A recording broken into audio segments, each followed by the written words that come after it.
இந்த 2 தொகுதிகளும் இன்றைக்கு வெளியிடப்படுவதாக சொன்னாலும் முதல் தொகுதி வெளிவந்து நாளாயிற்று.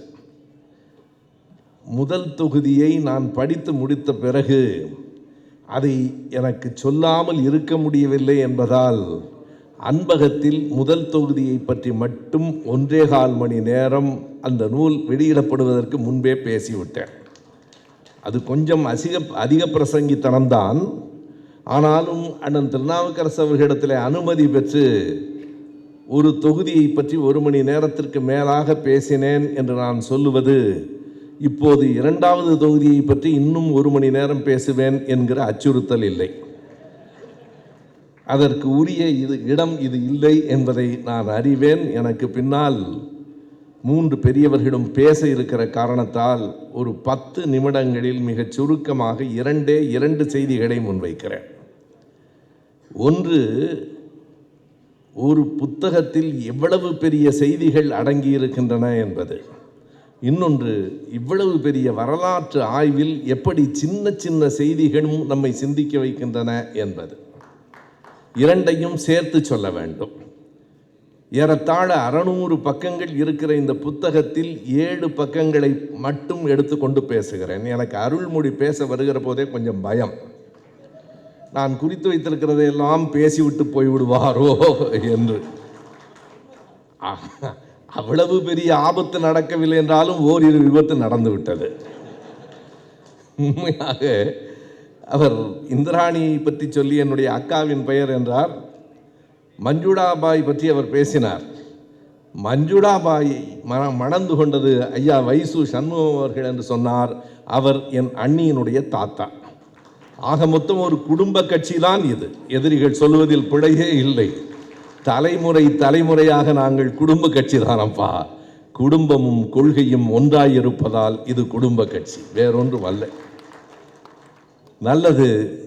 7 பக்கங்கள் என்று சொன்னேன். அது 2வது தொகுதியில் இருக்கிற 95வது பக்கத்திலிருந்து 102வது பக்கம். எதற்காக அந்த 7 பக்கங்களை எடுத்துக்கொண்டேன் என்றால், நாம் அறிந்திருக்கிறோம் என்று நினைக்கிற செய்திக்குள் கூட அறியாதவை எவ்வளவு இருக்கிறது என்று உணர வைத்த 7 பக்கங்கள். அவை வேறொன்றுமல்ல, ஐயா பெரியார் அவர்கள் குழுவினரோடு பம்பாய்க்கு போய் வந்த அந்த செய்தி. அவ்வளவுதான். எல்லோருக்கும் தெரியும். பெரும்பாலும் நம்முடைய கட்சியை சார்ந்த வரலாறு அறிந்தவர்களை கேட்டால், பம்பாய்க்கு போய் ஐயா அவர்கள் அன்றைக்கு பம்பாய், இன்றைக்கு மும்பை, அண்ணல் அம்பேத்கர் அவர்களையும் ஜின்னா அவர்களையும் சந்தித்தார். பெரியார், அம்பேத்கர், ஜின்னா 3 பேரும் அமர்ந்து பேசுகிற அந்த காட்சி கேட்டால் சொல்லிவிடுவார்கள் 1940 ஜனவரி 8. ஆனால் அந்த பயணம் எப்போது தொடங்கிற்று? ஜனவரி மாதம் 4ஆம் தேதி ஈரோட்டிலிருந்து ஐயா புறப்படுவதிலிருந்து தொடங்குகிறார். ஒவ்வொரு நிகழ்வையும் எந்த மணியிலிருந்து எத்தனை மணி வரைக்கும், பெரியாரும் அம்பேத்கரும் இத்தனை மணியிலிருந்து இத்தனை மணி வரையில் பேசிக் கொண்டிருந்தார்கள். எது வியப்பு என்றால், இன்றைக்கு நாம் எல்லாவற்றையும் பதிவு செய்து விடலாம். சிவிஎம்பி எழிலரசன் தோழர் எப்போது பேசத் தொடங்கி எப்போது முடித்தார் என்று கண்டுபிடிக்க வேண்டியதில்லை. அதோ பதிவு செய்து கொண்டிருக்கிற அத்தனை கருவிகளும் நமக்கு சொல்லும். ஆனால் 85 ஆண்டுகளுக்கு முன்னால் ஒவ்வொன்றையும் அவர் சொல்லுகிறார். அன்றைக்கு 5 நாள்கள் பம்பாயிலே ஐயா அவர்கள் இருக்கிறார். ஐயா அவர்களோடு பேரறிஞர் அண்ணா அவர்கள், TAV Nathan, Sunday Observer Balasubramaniam, KM Balasubramaniam. KM Balasubramaniam தான் திருவாசகமணி என்று அழைக்கப்பட்டவர் என்று கருதுகிறேன். இவர்கள்தான் அந்த பயணக்குழு.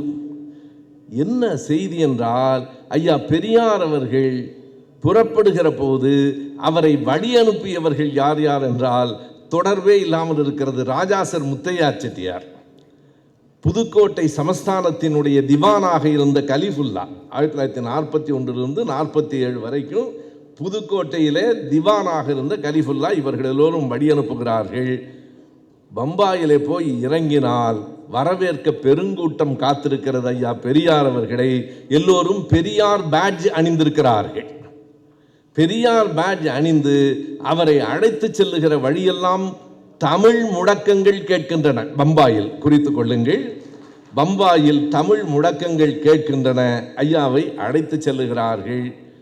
பெரிய செய்தி என்ன என்றால், நான் நேரம் கருதி மிகச் சுருக்கமாக சொல்லுகிறேன்.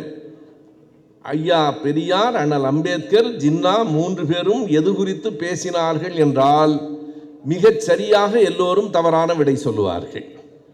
நீங்கள் பாகிஸ்தான் கேளுங்கள், அம்பேத்கர் தலிஸ்தான் கேட்கட்டும், நான் திராவிடஸ்தான் கேட்கிறேன் என்று 3 பேரும் பேசினார்கள் என்று பொதுவாக சொல்லப்படுகிறது.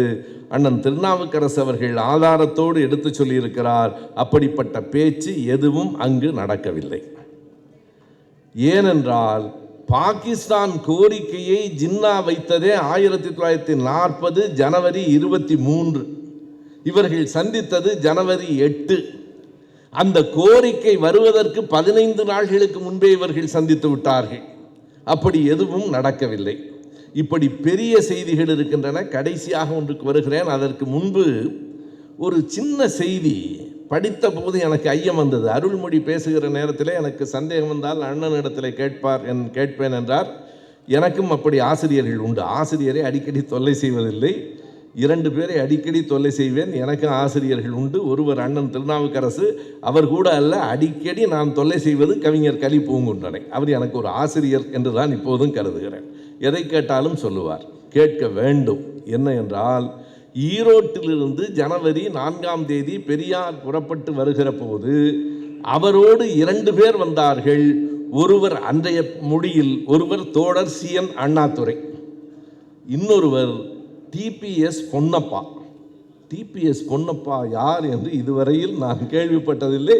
இப்போ ஐயாவை கேட்டு தெரிஞ்சுக்குவேன்னு வைங்க. யாரோட அப்பா? இல்லை, CN TPS பொன்னப்பா என்று.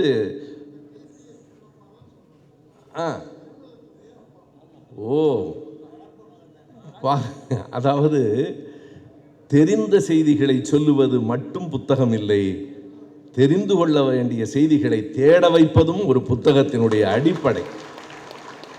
எனக்கு இன்று இந்த மேடையில் கிடைத்திருக்கிற புதிய செய்தி, பரிமளம் அவர்கள் வளர்ப்பு மகன் என்பது எனக்கு தெரியும். அவருடைய அப்பா தான். ஏன்னா பெரியாரோடு 2 பேர் வருகிறார்கள். ஒருவர் அண்ணா, இன்னொருவர் பொன்னப்பா என்றால் இன்னொருவர் முக்கியமானவராகத்தானே இருக்க வேண்டும். சாதாரண ஆள் அப்படி அண்ணாவோடு இணையாக வந்திருக்க முடியாது. அந்த பெயர் குறிக்கப்பட்டிருக்கிறது. இப்படி மிக சின்ன சின்ன செய்திகளும் இடம்பெற்றிருக்கின்றன. கடைசியாக ஒன்றை சொல்லி நான் பேச்சை நிறைவு செய்து விடுகிறேன். சரி, அப்படியானால் பெரியார், அம்பேத்கர், ஜின்னா 3 பேரும் என்ன பேசினார்கள்? எதற்காக பெரியார் பம்பாய்க்கு போனார்? அது மிக முக்கியமான செய்தி. எதற்காக போனார் அதை அவர் குறித்திருக்கிறார். அங்கிருந்து என்னை வர சொல்லி தந்தி வந்ததால் புறப்பட்டு போகிறேன். அம்பேத்கரும் ஜின்னாவும் சந்திக்க. இன்னைக்கு இருக்கிற சில பேர் அருள்மொழி கோபமா சொன்னார், பெரியாரை பற்றி எல்லா மண்ணுக்கும் புரியாது. பெரியார் மண்ணில் வாழ்கிறவர்களுக்குத்தான் புரியும். பெரியாரை அம்பேத்கரும் ஜின்னாவும் பார்க்க விளைந்தார்கள் என்பது ஐயாவுக்கல்ல, நமக்கான மரியாதை, இந்த தமிழ்நாட்டுக்கான மரியாதை. சென்றார். அண்ணல் அம்பேத்கர் தேநீர் விருந்தும் இரவு விருந்தும் கொடுத்தார். தாராவியிலே மிகப்பெரிய ஊர்வலம் நடைபெற்றது. பெரியார் அவர்கள் 3 மணி நேரம் உரையாற்றினார். அறிஞர் அண்ணா அதனை ஆங்கிலத்திலே மொழிபெயர்த்தார். நமக்கென்று ஒரு வரலாறு உண்டு. நேற்றைக்கு வந்திருக்கிற தற்குறிகளுக்கு இவையெல்லாம் தெரியாது. என்ன பேசினார்கள்? வேறொன்றுமில்லை, மறுபடியும் இந்திய எதிர்ப்பு போராட்ட இந்த காலகட்டத்திற்கு ஏற்ற செய்தி என்பதால் சொல்லுகிறேன். மறுபடியும் இந்திய எதிர்ப்பு போராட்டத்தை தொடங்க வேண்டும் என்று பெரியார் சொன்னார். அம்பேத்கரும் ஜின்னாவும் தொடங்குங்கள், நாங்களும் சேர்ந்து கொள்ளுகிறோம் என்று சொன்னார்கள். 85 ஆண்டுகளுக்கு பிறகு அதே இடத்திற்கு இந்த உலகம் மறுபடியும் வந்து சேர்ந்திருக்கிறது. தொடங்குவோம். நன்றி, வணக்கம்.